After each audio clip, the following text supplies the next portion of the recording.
Marcus, right back at ya. Dun dun dun dun dun dun dun dun dun dun dun dun. Oh oh oh. Oh oh oh. Yeah, you know it's a math show. Bam, bam. All right, that was a horrific intro, but probably made you laugh. All right. Easy topic today.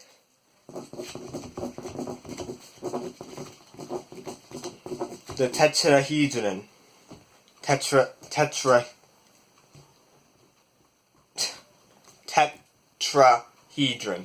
Okay. We have a tetrahedron right here. If you don't know what a tetrahedron is, it's one of the 5 platonic solids. And the platonic solid, all that is it's a 3-dimensional solid made up of regular polygons. There are only 5 platonic solids. The first one is the tetrahedron. Why is it the first one? Because it's the simplest one. It's made up of 4 equilateral triangles. 1, 2, 3, 4. And they all make up a face of the solid. And then you have the other ones. One, as we know, is a cube, which is 6 squares. And each square is a regular quadrilateral, meaning a square. And it's a solid. The other ones also include an octahedron, I believe. Octahedron. That is an equilateral triangle times 8. That is a platonic solid made up of 8 equilateral triangles as faces. We also have an icosahedron. Icosa means 20, so it's a 20-faced platonic solid made up of 20 equilateral triangles as faces. And the final one is this awesome one called a dodecahedron. And that is made up of 12, count them, 12 pentagons. I'll get into a whole different video, probably like mega later in my channel. This is the early phase of my channel. So I'm going to get into the platonic solids later in my channel. But I just want to start out with this. The tetrahedron. And the question I want to answer is this. What is the volume of a tetrahedron? What is it? And we're gonna learn the volume of a tetrahedron all from scratch. Alright. And to help us out, we're gonna just mark this up with those things that mean all these things are equal. And to make it easier, we're gonna let me not do that. Yeah, it's gonna be x. Okay. So a side length of a tetrahedron, meaning an edge, this has 6 edges. One of the edges of a tetrahedron is going to be x. So let me rephrase this. All right. A tetrahedron has 6 edges, and each edge is a length of x. Because in a tetrahedron, since it's made up of equilateral triangles, each edge of an equilateral triangle is equivalent. So all the edges here are going to be equivalent.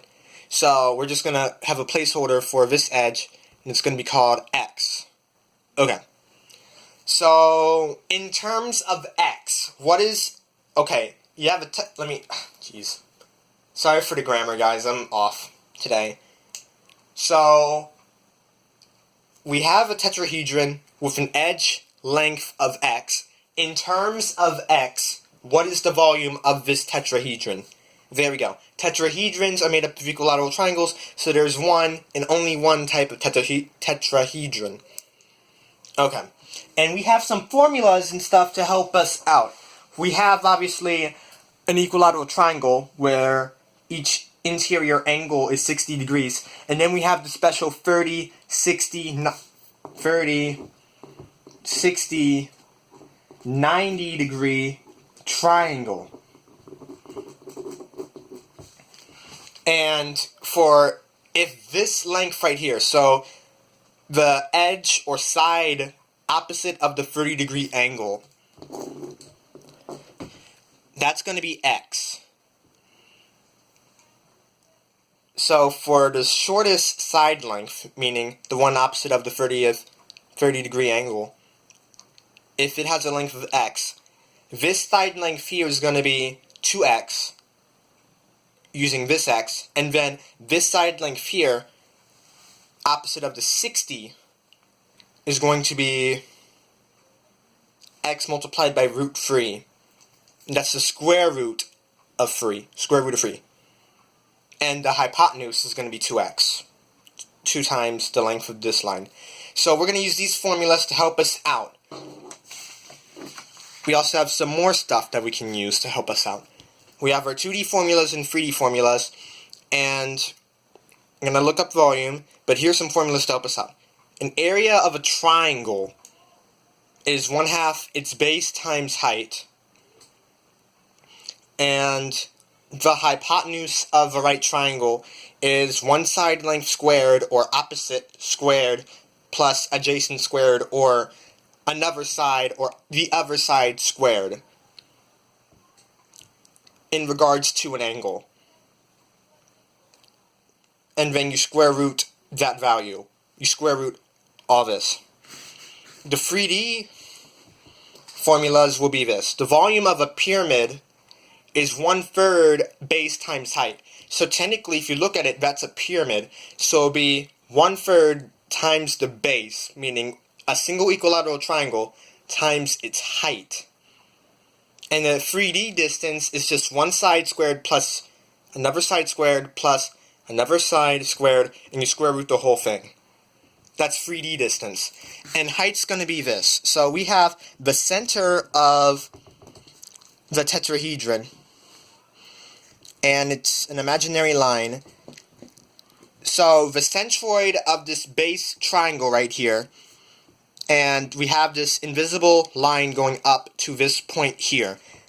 And that's going to be what I call capital H, not lowercase h, because here, right here, I would call this lowercase h, since that's 2D and this is 3D. Okay, so now let's just get into the math of it. Okay, we're going to find the volume. Okay. So we have an equilateral triangle. Alright, let me zoom in a bit. Okay. We have an equilateral triangle. These sides are the same. This is 60 degree, 60 degree, 60 degree. But what is the area of this? We don't know the area. But what we do know is the 30, 60, 90 degree triangle. So what you can do is you can split this triangle up into two different 30, 60, well, two of the same 30, 60, 90 degree triangles. You can split it up right there.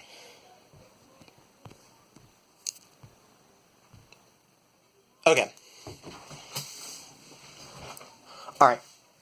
So, if we look right here, again, you notice how you have this side length here of x. That's going to be 2x. To make things simpler in the long run, but more complicated in the short one, we're going to have this side be x. Meaning, from here to here, that's technically going to be x. Okay. So, if this side here is going to be 2x, what would this side here be? Well, technically, this will be 2x. So, we'll just do a proportion. X over 2x is equal to question mark over x. Yeah, that's an awkward looking proportion. That's a really bad looking proportion.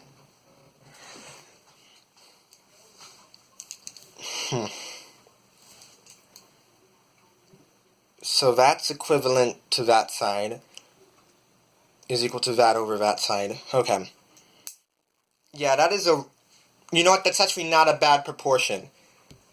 I think that's how it's supposed to work. So if you do our algebra and cross multiply, x squared equals 2x here, and then we divide both sides by 2x, we would have a question mark, and that would be equal to x squared over 2x, and, okay, that would be x times x over 2 times x equals that, and then you just eliminate the 2x's right there. Oh.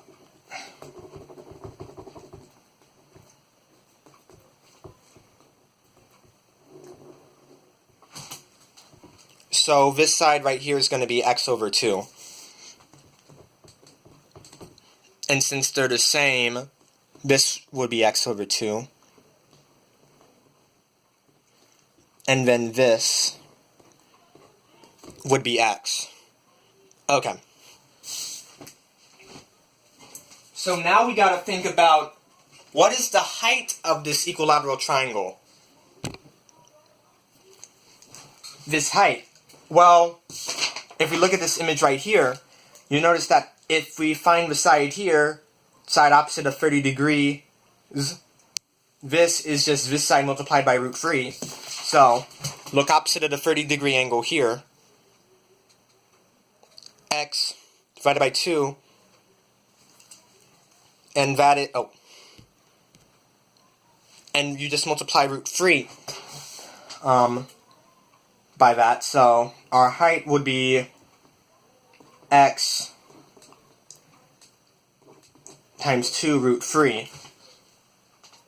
And then, to make it simpler, it's x root 3 over 2.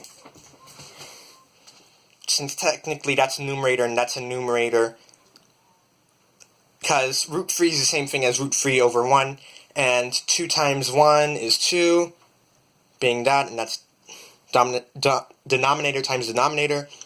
X and root 3 are both numerators. Numerator times numerator. Numerator times numerator would be that.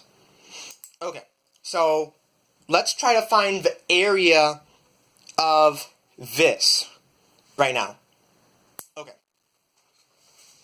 So, area equals 1. Oh, whoops.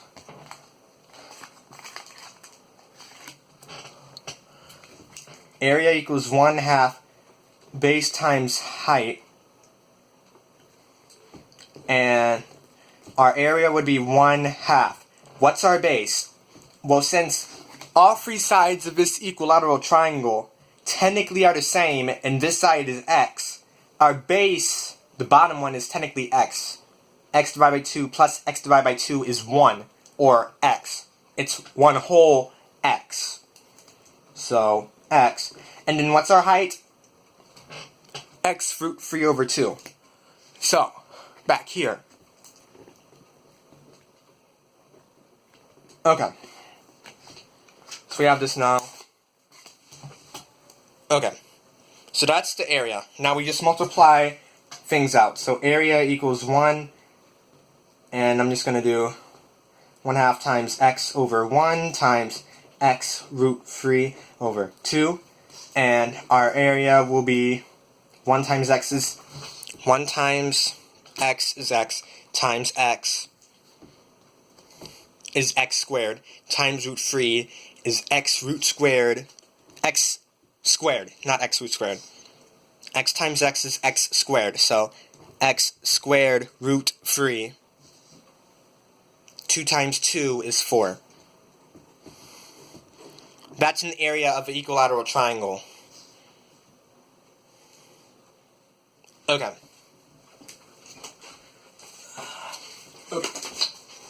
So, we have our overall formula, 1/3, oh dear, okay, 1/3 BH, 1/3, our base is now equal to x squared root 3 over 4. But now what's our height? We go back here and we look at our tetrahedron, and you notice that the height is from the centroid of this equilateral triangle up to this point. But how do we measure that? There's actually two ways we can measure this. But I'm gonna figure out the way to do it the easiest way for what we've learned. There's two ways. You notice right here, if you draw a line from the centroid to this point right here, it makes a right triangle. In addition, you can draw a line from the middle of this side up to this point, and it would also make a right triangle if you drew it from here to the center as well. So there's actually many possibilities that we can do for this triangle. Or there's two different types of triangles that we can do to solve for the height, and both of them can work. I'm gonna show you, I could do both ways technically. So I'm gonna show you that right now. Okay. Another blank sheet. Okay. Let's make a larger equilateral triangle so that way we don't have to waste paper.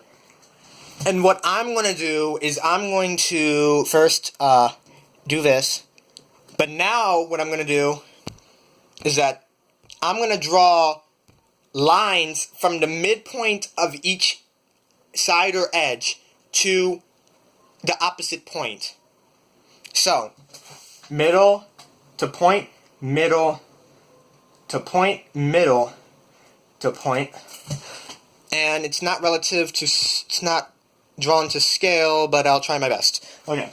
Now, in an equilateral triangle, these sides, 1, 2, 3, are the same. Thus, these 3 angles are the same.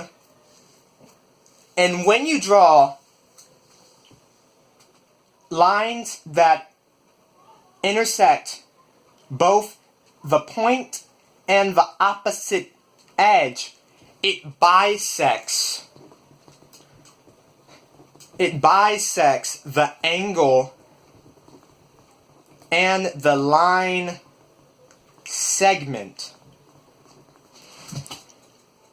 So it bisects an angle here and the line segment here. So we know that each angle of an equilateral triangle is 60 degrees. So we cut it in half and it's 30 degrees.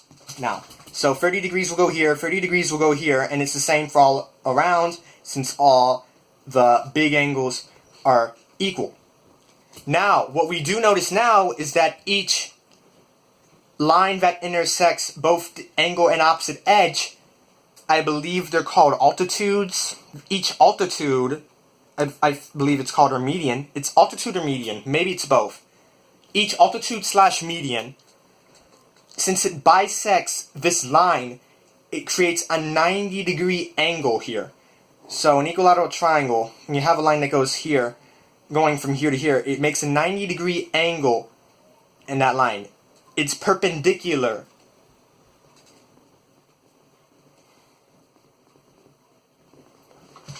It's perpendicular to the line it bisects. So we can draw 90-degree marks on all 3 right there. Now, if you notice that if we zoom in, gotta fold this up, here, you notice how that becomes a 30, 60, 90-degree triangle. Since that's 30 degrees, that's 90 degrees, thus this must be 60 degrees right there. How do we know that? 30 plus 90 is 120, and we know that each triangle, any triangle, has 180 degrees total of its interior angles.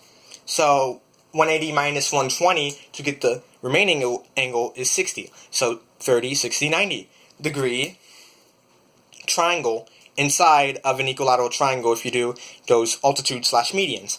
Now, since we talked about the bisecting of the opposite edge, that also means it cuts the length of that whole side by half. So that side here is going to be x over 2.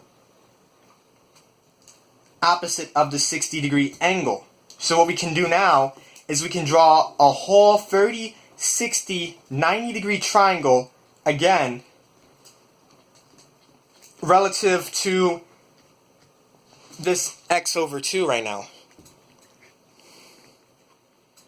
So opposite 60-degree x over 2.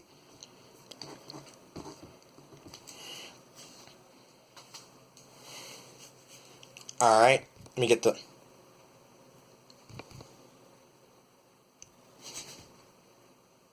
There we go.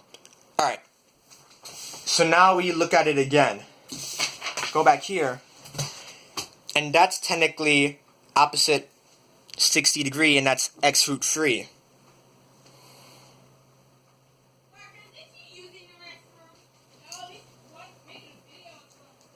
I am making a video. Okay. So that's technically equal to x over 3. So let's try to find this side right here. What is this side equal to? Okay. We're going to use a proportion, and we're going to call this question mark. Alright, so x over 2 is similar to x root 3. Since these triangles are similar because all the angles are congruent. All the angles are congruent. And that equals, well, this is the same triangle, so question mark over x. So now what we're going to do is solve this. And we're going to solve this quickly. Okay. So cross multiply, that would just be x squared over 2 equals x root 3 times the question mark. And then you know to divide x root 3 on both sides to leave the question mark alone. And that question mark will be equal to this. So that would be x over 2, and then you're going to divide this value by x root 3. Okay. Now what that means is that since you're dividing a fraction by a whole value, what you're doing is you're basically attaching that right there. So you're multiplying it by 1 over that. So question mark is going to equal x squared over 2x root 3. Yeah, 2x root 3. Parentheses go away. And then you just cross that out, make it 1, cross that x out, and then our question mark will equal x over 2 root 3. Now, you notice a problem here. 2 root 3 is on the denominator. Any radical has to be in the numerator, so we gotta fix that. So, up here now. I know this is hard to follow, I'm sorry guys, I'm new to this. Alright, to make it simple, we just multiply the numerator and denominator by root 3, to make it simple. That's how you make it simple. And that's how you get x root 3 over 2 root 3 times root 3. Now, root 3 times root 3, you know that law that basically says root a times root b equals root a times b. So, same thing as root 3 times 3, same thing as root 9, and that is equal to 3. Okay. So that's equal to 3. 2 times 3 is 6. That's our side length right there. So that's x root 3. Got you? Over 6. I will be right back, guys, to see if I can do something. Alright, I'm back, guys. I know I'm taking a really long time with this video, but I'm gonna like cut to the chase. Alright, so we know this side right here, opposite 30, and all that is, what this side is, the hypotenuse. The hypotenuse is equal to this side times 2, which is really simple. That'll just be 2x root 3 over 6, and that's 1/3. So our hypotenuse would be x root 3 over 3. Okay. So we have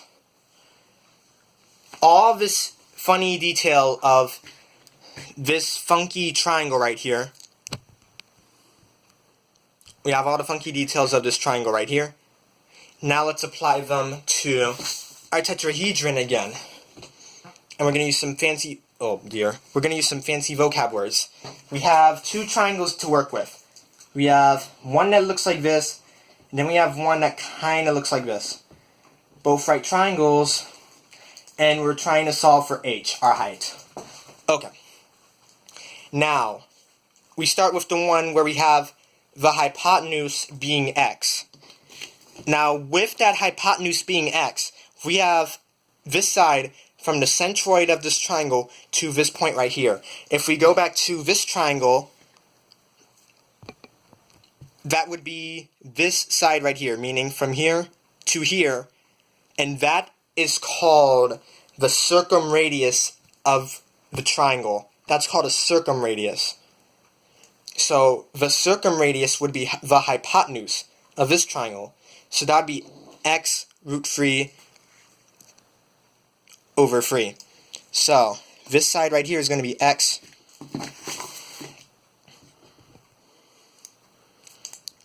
root 3 over 3. This is the circumradius.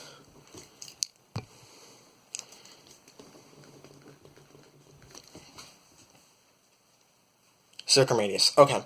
Now we have this triangle right here.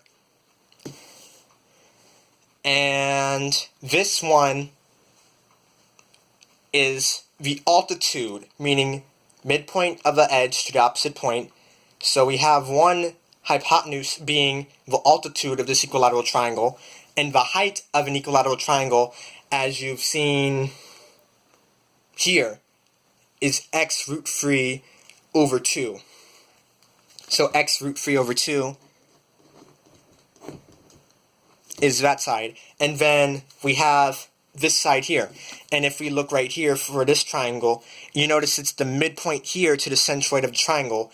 And that is called the in radius of an equilateral triangle. And if we look here again, our in radius is going to be here to here, meaning opposite 30 degrees this time. And opposite 30s is x root 3 over 6.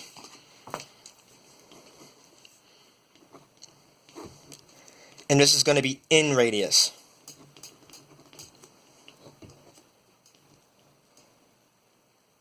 Okay. So, how do we solve for h? Think about it carefully. How do you solve for h?